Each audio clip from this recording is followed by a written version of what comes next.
Third governing কাউন্সিলের meeting ছিল আজকে। তার আগে আজকে আমাদের একটা মামলার হিয়ারিং হয়েছে। সেই ব্যাপারে আমাদের ব্যারিস্টার মাহিন ভাই আমাদের আপডেট করবে আজকে যে মামলা রয়েছে। তো আপনারা সবাই জানেন যে এসকিউ স্পোর্টস নামে একটি প্রতিষ্ঠান, যারা ফার্স্ট, সেকেন্ড এবং 11th এডিশনে চিটাগং কিংসের ফ্র্যাঞ্চাইজি ছিল বিপিএলের, তারা একটি মামলা করেছিল। তারা তো ডিফল্ট করেছে, আপনারা জানেন। তাদের পেমেন্ট ডিফল্ট করার কারণে তাদেরকে টার্মিনেট করা হয়েছে।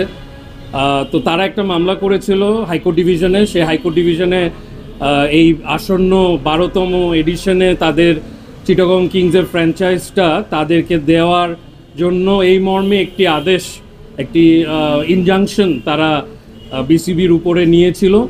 সেটির এগেনস্টে বিসিবির পক্ষে আজকে আমরা অনারেবল চেম্বার জাজ অফ দ্য অ্যাপেলেট ডিভিশন, সেখানে আমরা আপিল করি। সেই আপিল শুনানি, উভয় পক্ষের শুনানি অন্তে অনারেবল জাজ ইন চেম্বার একটি স্থগিতাদেশ দিয়েছেন, দ্যাট ইজ স্টে দিয়েছেন এই ইনজাংশন, হাইকোর্টের ইনজাংশনের উপরে।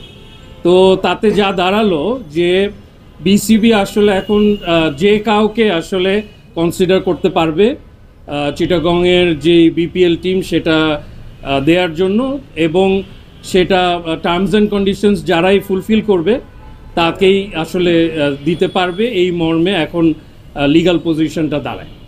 So this is the update.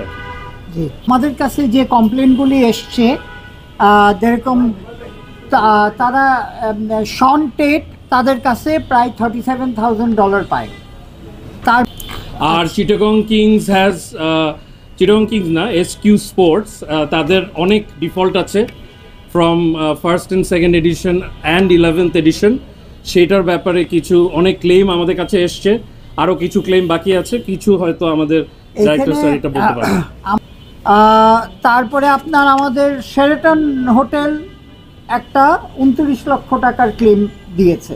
তারপরে আপনার আমাদের রোজ ভিউ হোটেল সিলেট, তারা প্রায় 17 লক্ষ টাকার একটা ক্লেম দিয়েছে।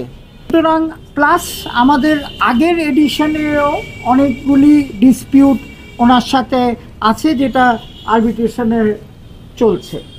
সো দিস ইজ চিটাগং কিংয়ের সিচুয়েশন। তার আগে আপনারা জানেন শহীদ আফ্রিদিও ক্লেম করেছিল, অ্যান্ড আর কেনেডিয়ানও যে ইয়াসি সাগর, উনিও কমপ্লেন করেছিল। তো অ্যান্ড এরকমভাবে আপনারা জানেন যে অনেক ক্রিকেট প্লেয়ারও কিন্তু সোশ্যাল মিডিয়ায় এসে বলতেছে যে তারা টাকা পায়নি।